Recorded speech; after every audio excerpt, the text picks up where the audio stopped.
Hey, welcome to Screen Crush, I'm Ryan Airy. We have a theory related to the first episode of Season 3 of The Mandalorian that could connect to Ahsoka, the Dave Filoni Star Wars film, and even introduce wild sci-fi concepts like time travel to the Star Wars universe.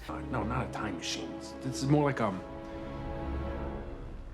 yeah, like a time machine. And if we're right, this means that we could see, I don't know, in his prime Anakin Skywalker teaming up with an old version of his son with Hayden Christensen and Mark Hamill on the screen at the same time. This could be bonkers, so we're going to explain this theory right now. While Season 3 of The Mandalorian answered a lot of questions surrounding cloning and the future of Mandalore, there are still a few loose ends that could be foreshadowing what's coming next, such as this scene from the very first episode.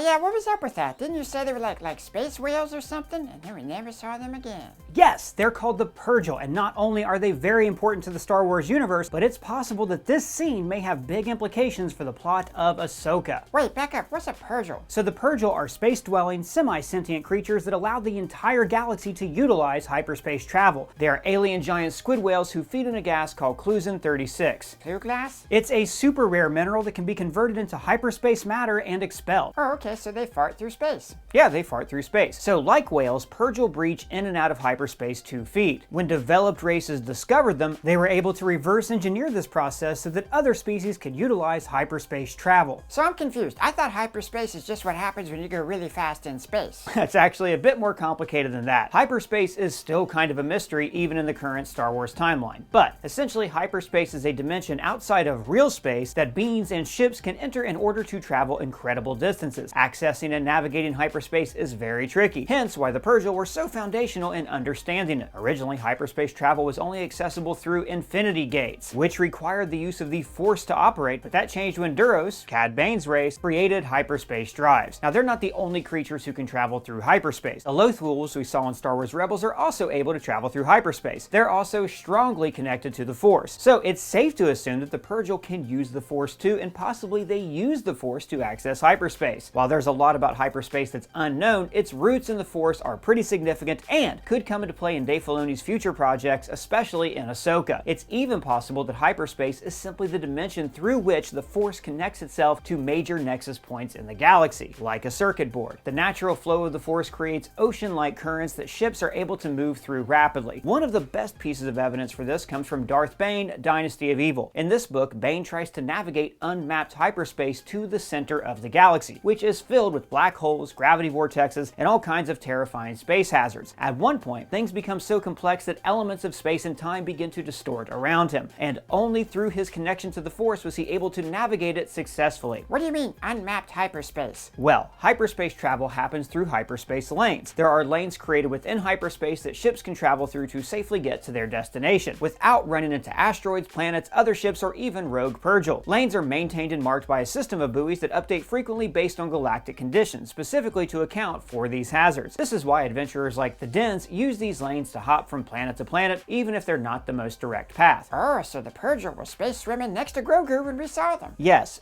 but Purrgil aren't supposed to be near hyperspace lanes, and there's a lot of infrastructure across the galaxy to ensure that that doesn't happen. Hera from Rebels even considers the Purrgil as pests because what they do is destroy starships like ours. Well, that didn't happen, so why was the moment so important? Well, it could be that our old pal Ezra was watching from afar. Oh yeah, he's your favorite, right? Well, not even close, Doug, but he's obviously going to be very important in the show Ahsoka. Now, just in case you haven't seen the show Star Wars Rebels, it follows a cell of Rebels that takes place just a few years before the Battle of Yavin in A New Hope. One of these members of Rebels is a kid named Ezra, who happens to be Force sensitive. He's trained by a former Jedi named Kanan Jarrus, and they have various adventures fighting the Empire and introducing characters from the original trilogy. Now, we've talked about the conclusion of Rebels a few times on this channel, but basically the show ends with Ezra throwing himself and Thrawn into hyperspace via a hostile Purrgil. Both Ahsoka and Sabine vow to find Ezra, and the trailers for Ahsoka have confirmed that they're still both looking. There aren't many left.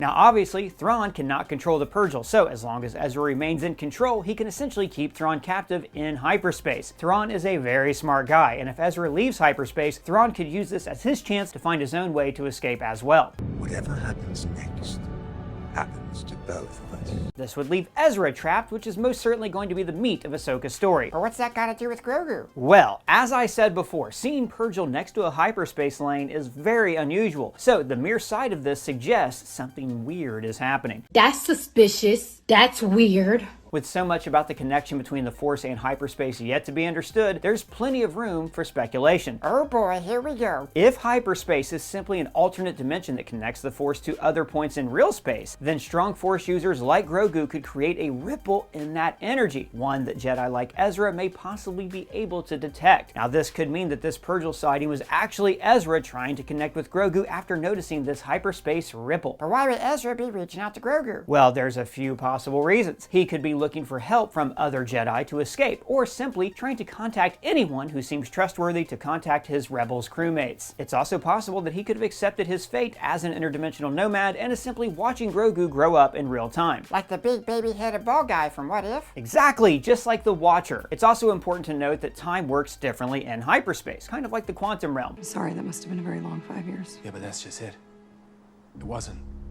For me, it was 5 hours. So whenever we do finally see Ezra, he may have been stuck there for only a few seconds or possibly a few decades. So here's where it gets really crazy. What if Ezra is using this moment in Grogu's life to travel in time? I got enough practical jokes for one evening. Good night, future boy. Well, wouldn't be the first time Star Wars went back to the future. Count Dooku was a visionary. Nice one, high five.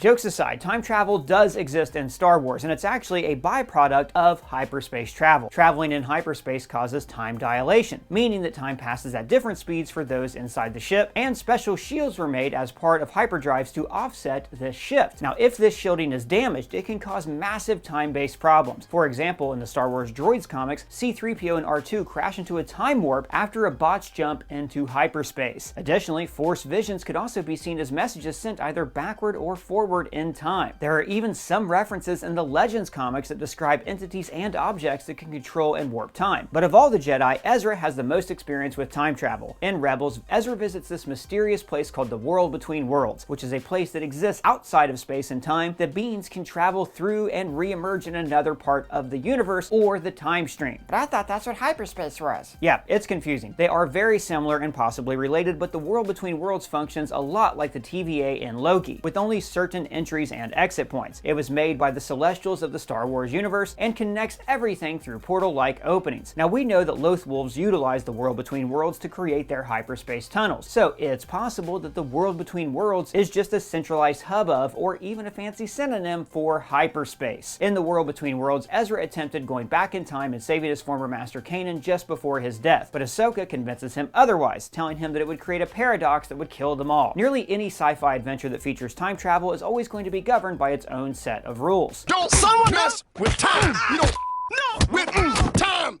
mother. The rules for time travel are different in Doctor Who than they are in 11/22/1963. The past is trying to stop us. Now, while we haven't had exactly enough content explaining how time travel works in Star Wars, we do have a few solid guesses. Do they involve a hot tub? Not exactly. As mentioned before, the first hyperspace travelers used the Force to navigate, using the life of planets as beacons to chart the necessary path. So, given that strong sources of Force energy can be detected in hyperspace and its unique relationship with time, it's possible that Ezra is using Grogu as a beacon as well, not for traveling to a certain place, but to travel to a certain time, similar to the way planets were used as beacons in the early days of hyperspace travel. By using these moments in Grogu's life, Ezra could potentially bounce off of these moments and meet up with a fully trained Mandalorian Jedi Grogu in his adulthood. From cute to badass in no time flat. I love it. Now, if this is the case, this could introduce an entirely new element to Star Wars. It may be confusing and some fans may not be thrilled about it. No way! You brought No it on way! You brought it on yourself. I don't want you here. But it could give us a chance to revisit old characters, connect trilogies, or even rewrite certain events. You are a Palpatine. We could use it to go back to the beginning of this video, because man, that was complicated. Wibbly wobbly, timey wimey stuff.